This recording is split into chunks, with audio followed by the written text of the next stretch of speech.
On today's show, a lot can change in the space of 2 years in the NBA. We have got a Locked On Bucks, Locked On Nets crossover. You are Locked On Nets, your daily Brooklyn Nets podcast. Part of the Locked On Podcast Network, your team every day.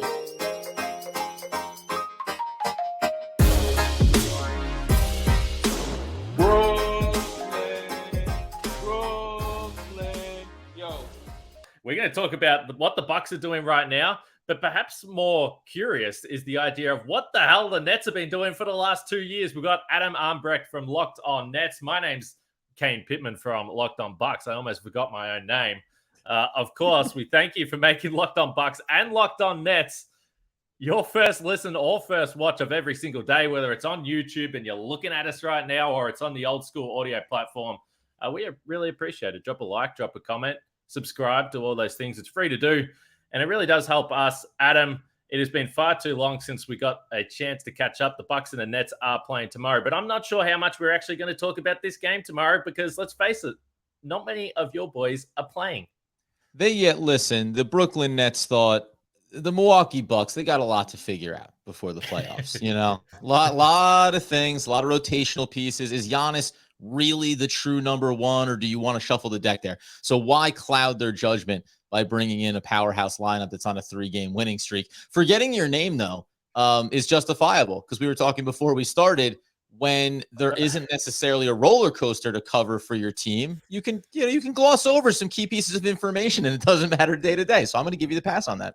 Adam, I have had, and you know this, when you're doing these shows every single day, you do hundreds per year, over thousands over the course of years. You stumble and bumble over lots of things, but I can tell you right now, that is the first time that I had a little mini pause on trying to remember my own name. So we've got off to a good start here with this podcast, but we can keep it rolling. I guess we should say we've hinted at who's going to play. So as I look at the injury report right now, before we move on to bigger picture stuff for the Nets, Nick Claxton, Spencer Dinwiddie, Cam Johnson, Royce O'Neal, and Ben Simmons, of course. So none of these guys are going to be playing in this game. And for the Bucks, Giannis, Jay Crowder, and Drew Holiday are both probable. Drew Holiday and Giannis missed the last game out. So the Bucks are really playing for the number one seed. But big picture, what are the Nets actually doing right now? Because we shouldn't totally dismiss the idea that based on where the standings are right now, this could still be a first-round matchup between the Bucks and Nets. Yeah, we just finished after their third straight win there over Houston. Obviously, played two bad teams with the Charlotte Hornets before that. You want to win those games. They win those games. And they do it in a way that says, okay, maybe we're not championship contenders anymore. We're not. But we're better than the lower level teams. We're certainly middle of the pack. But then we looked at the standings and thought about how that little margin there over top of Miami right now, hanging on to the 6th spot, like it's not out of the realm of possibilities that the Nets are going to stay out of the play-in, that there could be a first-round matchup here. Obviously, it's going to be a difficult one, no matter how it shakes out. It's interesting, man. This version of the Nets is still so young. There's no way to really define what they are, short of saying that these first-round matchups are going to be difficult. Boston, even though they're trying to figure some things out right now. Milwaukee, obviously. I think maybe the 76ers would just be interesting because they seem mildly dysfunctional at all times. It's going to be hard for the Nets to make real noise when it comes to the playoffs, at least, in this season. I think there's core guys going forward that could be fun, but there's a lot for them to sort out. And it's happening in real time as we see it unfold game to game.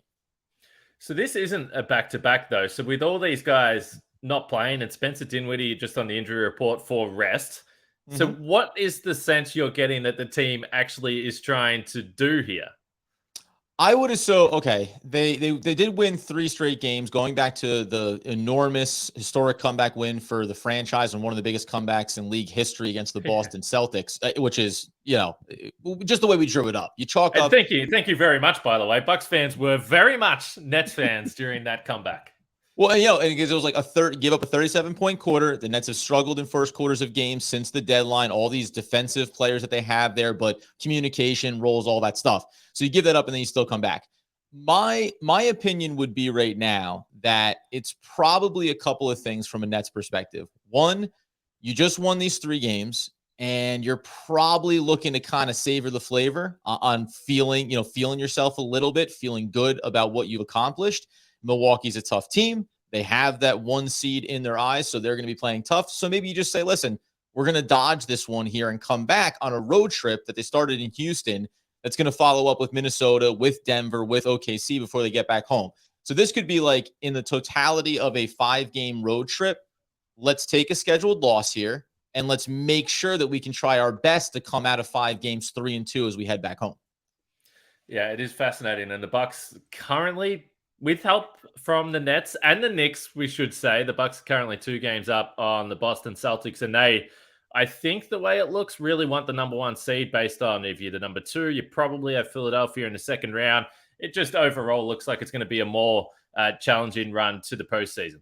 Well, I mean, and think about it, dude. Like, if you're the Milwaukee Bucks, I mean, just to your point, like, right now, Washington, Toronto, Atlanta, Miami. That's the play-in tournament that's going to scrap out to sort out those back-end 2 seeds. If you're Milwaukee, and if the Nets were to fall down and Miami overtakes them, you love the idea of having a first-round matchup against any of those 4 or 5 teams, right? Like, the risk you run of going down to a 2 seed, and I think it probably matters less, by the way, if you're Milwaukee. Matters far less about, like, the first round, but it's about having home court. It's about always having 4 games in every single round, especially when you get to matchups with Cleveland or matchups with Boston, whatever it may look like in the deep playoff run, right? Like, that's the box that Milwaukee wants to check. Let's make sure that we always have the home court. So it matters. And at this point right now, to your point, like, I don't see going to be hard for me to look at it right now and think that Boston 2.5 games back is going to overcome that, outside of Milwaukee maybe really shutting things down or having any kind of injuries. Knock on wood. I would never want to see that happen. So I told you this, and by the way, I listened to a whole bunch of podcasts from the Locked On Podcast Network. Do not get me wrong, but I've been listening to your podcast a lot this season because we sit back with the Milwaukee Bucks and we podcast every day and we dive into all sorts of different storylines, but there is a general feel that from the fan base, why is the national media not talking about the Bucks? And I say, well, because drama feeds the news cycle, and there just generally is not a lot of drama around this Milwaukee Bucks team. But that's why I've been locked in to Locked On Nets all season long, because the roller coaster of not only this team on the court and the personnel, but I want to say the roller coaster of emotions between yourself and Doug Norrie has been fascinating throughout this entire campaign.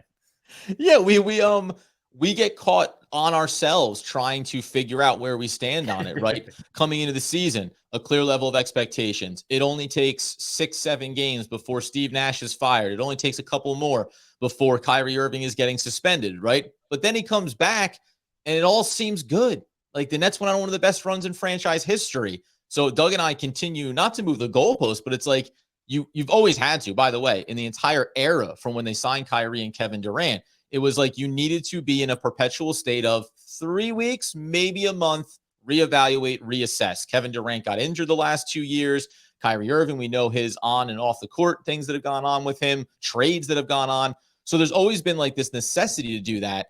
And I think what actually been fun for us this year is that, like, Doug and I have found ourselves disagreeing more, primarily because there's 6 different ways that you could slice that problem up. And you just go, oh, maybe it could be that. And by the end of it, it usually ends up being like, oh, yeah, I wouldn't be shocked if it's the way you said it, but it could go this way too. So we've had a lot of fun with it. And ironically, even after trading away the superstars, like, we thought, okay, it's just going to be what it is. Ride it out the rest of the season, see what happens.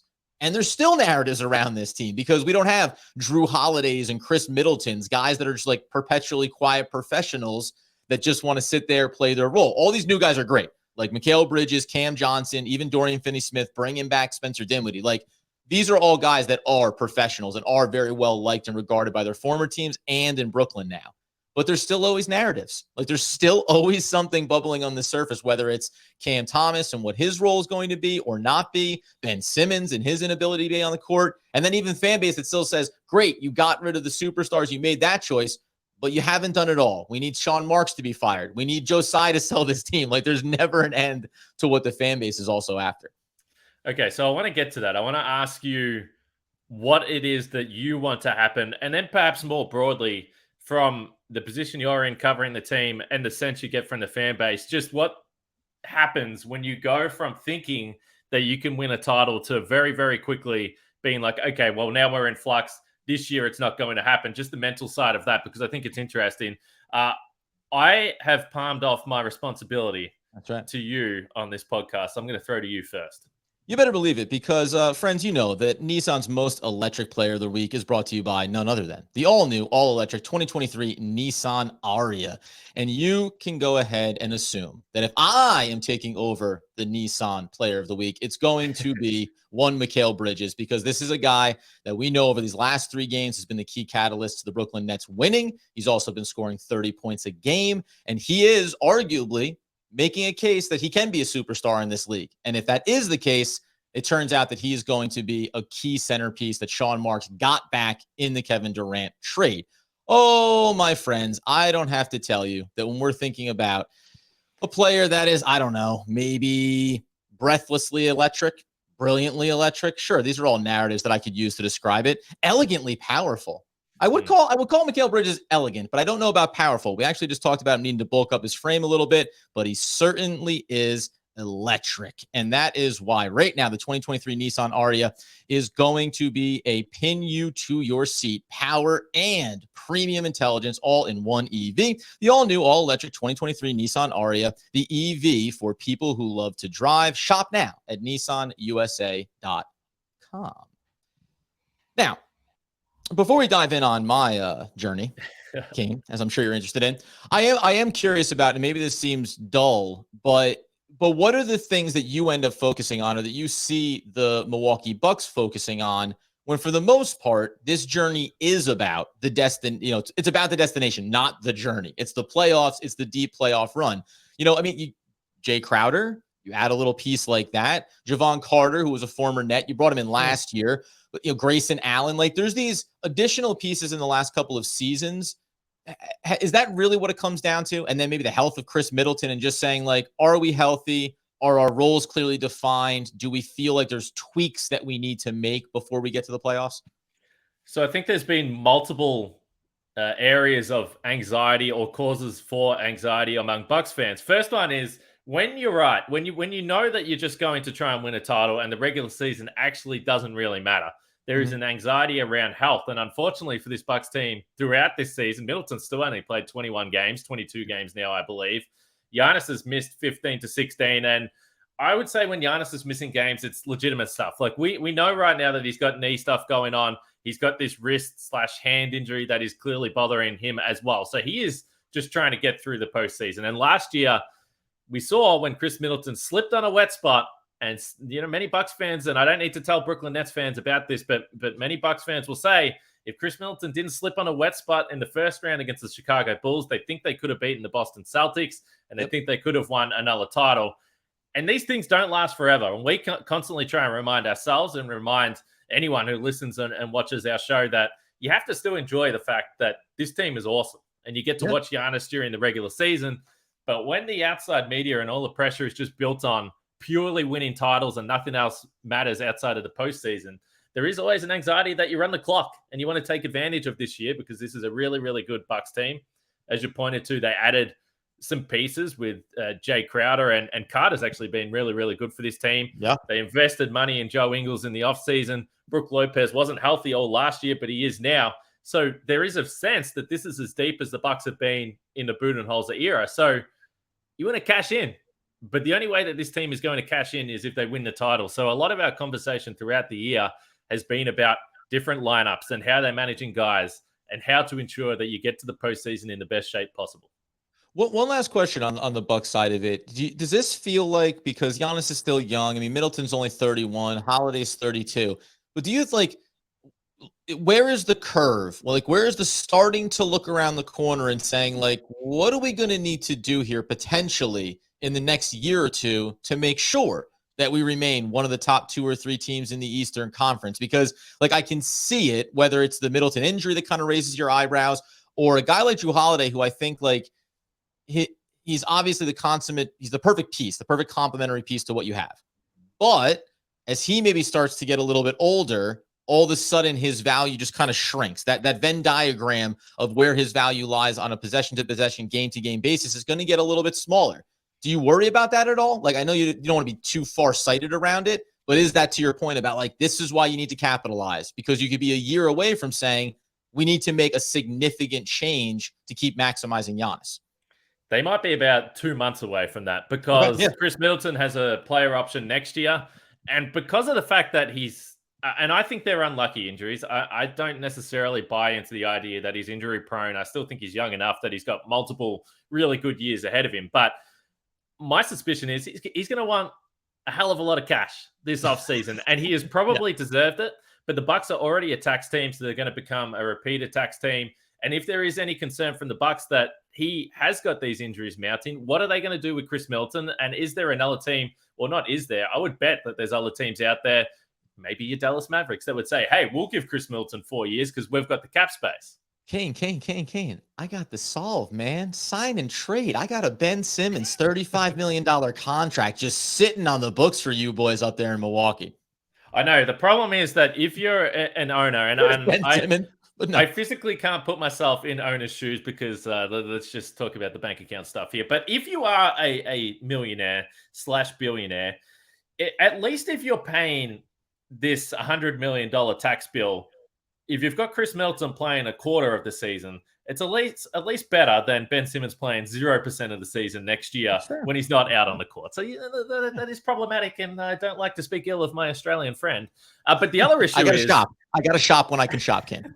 No, I agree. The other problem is, or the other question they're going to have is New Jersey Nets legend Brook Lopez, who is already 34, and he has had an unbelievable season this year. Yeah, unbelievable. I thought that this was going to be like the start of the fall off for him because there was some concerns last year, and then it was almost like he just dialed it back for one more great run here. So he's a free agent. So again, you talk about the tax stuff, and I think that it should be a simple equation for the Bucks. I think you re-sign Middleton, you re-sign Lopez, and because it's not like you don't not sign them and all of a sudden have cap space. That's not the way it works. Yeah. It's not for me to give a crap about the tax bill, right? So if I'm in charge, I'm just signing those guys and rolling on again. But this offseason is going to be massive, and that has been a big talking point amongst Bucks fans for sure.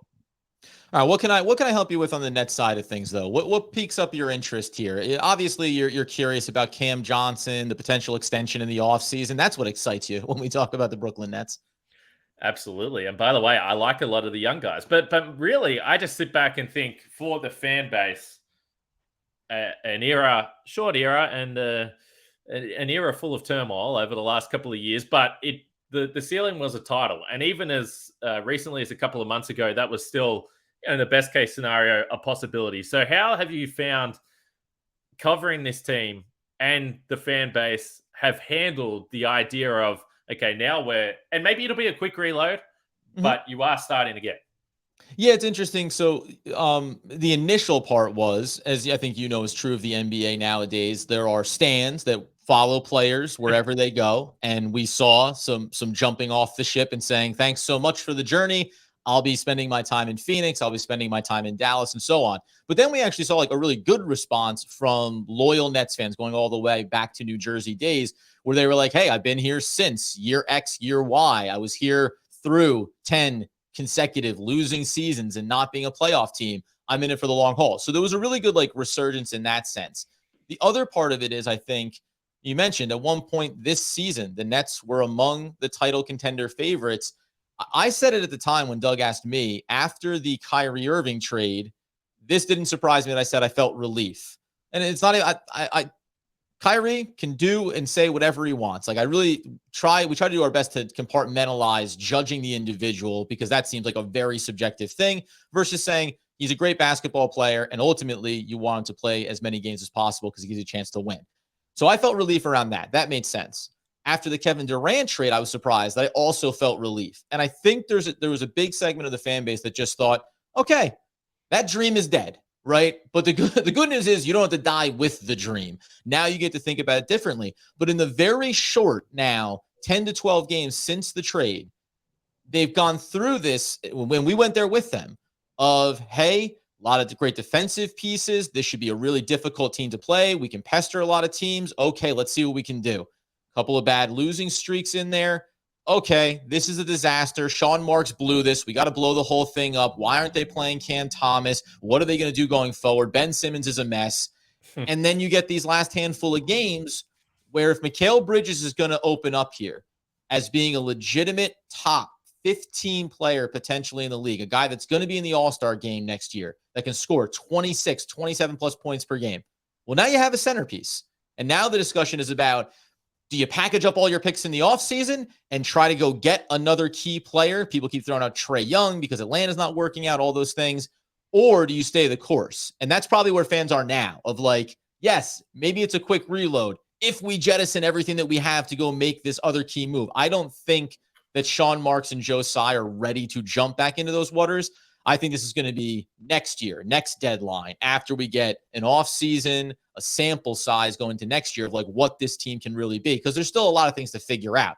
Nerlens Noel, 10-day contract, as exciting as it may be, is not your answer as a key contributor for this team. So there's a lot of things to figure out, man. But it's a different, lower expectation, but just as enjoyable for me. Because now game to game, you're excited about who steps up, who has the big performance. Can they beat a team like Boston? So I'm enjoying the heck out of it. It's been a blast. And I think most of the fan base has come around to that too. I find that fascinating because I am more interested in the loyal Nets fans that are really invested in this franchise. So I want to ask you about the idea of missed opportunity, and then perhaps ultimately how you think the general fan base feels about those stars that had a very short stint in Brooklyn. But first, I need some sustenance for this last segment here. There's no doubt. And I'm going to Built Bar, and I'm either going to Built.com, Walmart, Sam's Club. All very good options if you want to pick up a delicious treat, but don't want all the fat and calories. So you've got to try a Built Bar. And still to this day, after years of talking about Built Bar, I cannot figure out in my head how this is actually healthy for you.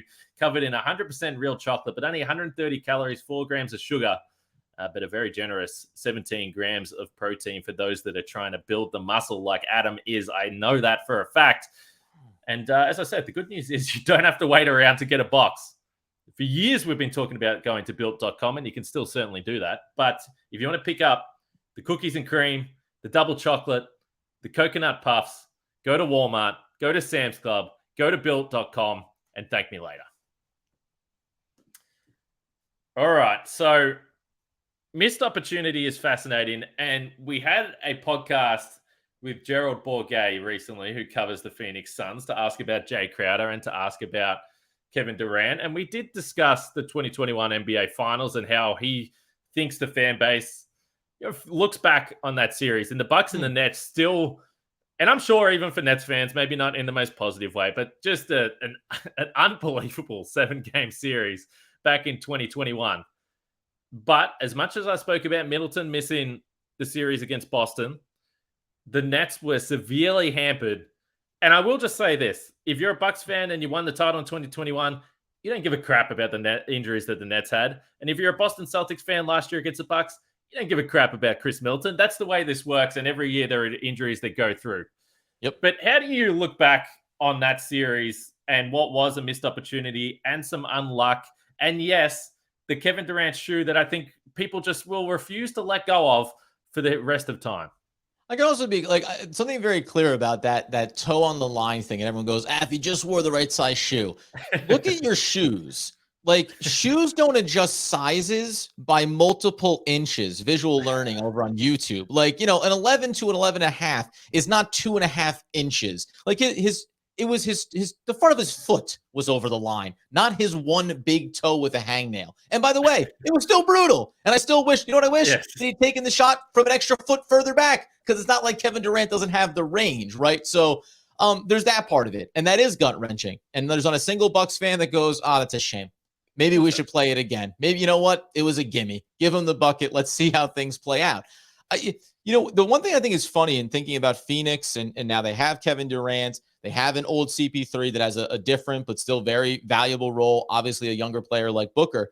But it's interesting that, because it was over 4 years, Kevin Durant is older now. And at a minimum, you look back and think 2 big stretches the last 2 seasons with Brooklyn where he missed big stretches of games. all of the things that went on with Kyrie in and out of the lineup, the James Harden, everything that went on with him and ultimately demanding the trade, having to take back Ben Simmons, all that stuff included. And then, by the way, fans are still irate about the fact that Seth Curry has still found his way onto the post-deadline roster as a 31-year-old expiring contract. So there are things that the fan base has problems with, but I think when you look back at it, this is maybe to the point about the Bucks. Giannis, Holiday, Middleton. Hey, injuries are going to happen. Brook Lopez, fluky things are going to happen that you can't control. But personalities and dynamics are something that you can be cognizant of when you try to craft a team that's capable of winning championships. And that, to me, is the biggest regret or the biggest mistake from a Brooklyn Nets Sean Marks standpoint. When you go back and look at it, you know that getting Kyrie gets you Kevin Durant. But you have some sense of the baggage that comes with. So I think like that's probably a part of it. And while I don't think any Nets fans hold anything against Kevin Durant, they look maybe at Kyrie and then they look at the team. But Kevin Durant is not a vocal leader. He's hey, I'm one of the best players in the game. I do my thing, and that should be more than enough. And it usually is. But this was kind of a directionless franchise when it comes to like a loud leading voice in the locker room. And all of those things conspired so that then when there is an injury, then when there is some time away, it meant that it was going to derail it. So it's fascinating, man. Like the old 30 for 30 on the what could have been era in Brooklyn will probably be one of the saddest watches for Nets fans. Yeah, I was actually thinking about that today as I was walking around just a couple hours before we recorded this, because I was thinking about Ben Simmons and I figured he was going to come up at some point. But I have to believe at some point down the line, there will be a book or a film or a documentary about the way it's all panned out there as well. I guess that's the last one for you. I'm assuming everyone is absolutely out on Ben Simmons, but what do they do here? Multiple years, well over 30 mil per year. How do you see this actually playing out? Because I think that there is a building suspicion that, hey, I mean, he might just not play, or who knows what's going to happen. Yeah, it's hard to, I think we agree that one, there's physical things going on there that at the start of the season at the press conference, when he said he was healthy and ready to go, he wasn't. He wanted to be. It was critical that he needed to be to help out the superstar team win a championship. And then there's the mental side of it that I think is 100% real and there. Trying to think that even if healthy, he's going to be the version of himself from 2-3 years ago is doubtful at best. But the Nets have him. Like, he's under contract and for big money. There's really, it's a very hard path shy of attaching multiple draft picks to him where you're going to be able to unload that contract. Like, the offseason is going to be fascinating. I mentioned Cam Thomas before. Has he shown enough that the incredibly low contract that he's on, and you say, hey, you got to eat this, and we'll throw in a pick too to make it work? That's probably something the Nets are going to have to explore if they want to go add another piece. Because just like you said about the Bucks and the luxury tax, we know, and I think fans now know, just because you get rid of $35 million doesn't mean you have $35 million to spend, because you can still be over that threshold. They have to make a choice about Joe Harris, $18 million. Spencer Dinwiddie, not fully guaranteed, but he's on the books for north of 20 next year. So there's a lot of things that they can do. And then signing an extension for Cam Johnson, which is going to happen because he's in lockstep with Mikal Bridges. That's a part of the core that you get back from Phoenix. So that needs to be what you're selling the fan base on. So I don't know, man. Like, I'm of the mind he shouldn't play ever again this season. Doesn't look like he will. Give him the entire offseason. And then as much as Nets fans may not want to hear it, like, see if it looks different next season. Like, see if he comes back healthy and can be a contributor, because he obviously can have a role for any team. Like, he has a role, even if it's a non-shooting one. But until he shows 20-plus games of being able to perform at a reasonably high level or a consistent level, what team is even sniffing the idea of taking on that contract, let alone what could be a completely dead asset? It's just, that's another brutal part of the Harden trade from a Sean Marks perspective. Did you buy a bad bill of goods because you felt like there was this pressure that James Harden was not going to come back and play for you? So you take a depreciated asset there. You got some draft capital. Seth Curry's not going to be a part of this team. There's a lot of things about that are pretty frustrating as well. You're really bringing up a lot of bad memories, Kane. It is absolutely fascinating, and I'm sure this will be no surprise to the Nets fans, but Ben Simmons is always getting spoken about over here in Australia. And I guess like one glimmer of hope is there is at least a sense or a feeling that if, and by the way, we're actually at the point now where I'm not even sure that he would make the Australian team for the World Cup, but put your hand up, go hang around Patty Mills, and I know he's been hanging around Patty anyway, but Joe Ingles and Aaron Baines and all these guys that have created a good culture, and maybe he sees the light and comes back to the NBA a new man. That's at least does the Australian fan base, because I feel like I know that Patty Mills or Ingles, that when you have a handful of players that are at the NBA level, it feels like a country collectively supports them, right? They want them to be a representation of the best version of basketball players coming out of where you live. Do Australian fans like believe in Ben Simmons? Do they care about Ben Simmons like that? I'm just like curious or fascinated by that, because it feels like Patty Mills, like he is the mascot for Australia, even though he doesn't play basketball right now for the Brooklyn Nets. No, they're out on him. And a big part of it has been because he hasn't played for Australia. He's said that he was going to a few times and then hasn't come and played. And the other thing is now you've got Josh Giddey and Dyson Daniels and Josh Green and all these young players that play the same position. So, no, unfortunately, the approval rating is not high over here. But he can get it back if he plays at the World Cup. It would not be hard. He can get it back. And I've always tried to be positive and supportive. I know there's far more going on than is directly what we see. So we shall see with Ben Simmons. And there is a lot going on with the Brooklyn Nets. And this is why I listen to your podcast on a very, very regular basis. And everyone should do that, Adam. Yeah, man. Everyone should be listening to your podcast. Because, by the way, it's the last time that the Nets and the Bucks play this season, which is a bit of a bummer because we won't get any little sample size of this. But you know what? From a content standpoint, from a crossover episode standpoint, I wouldn't hate a Milwaukee Bucks Brooklyn Nets first round matchup. You get to spend a little time with Kane Pitman chopping it up.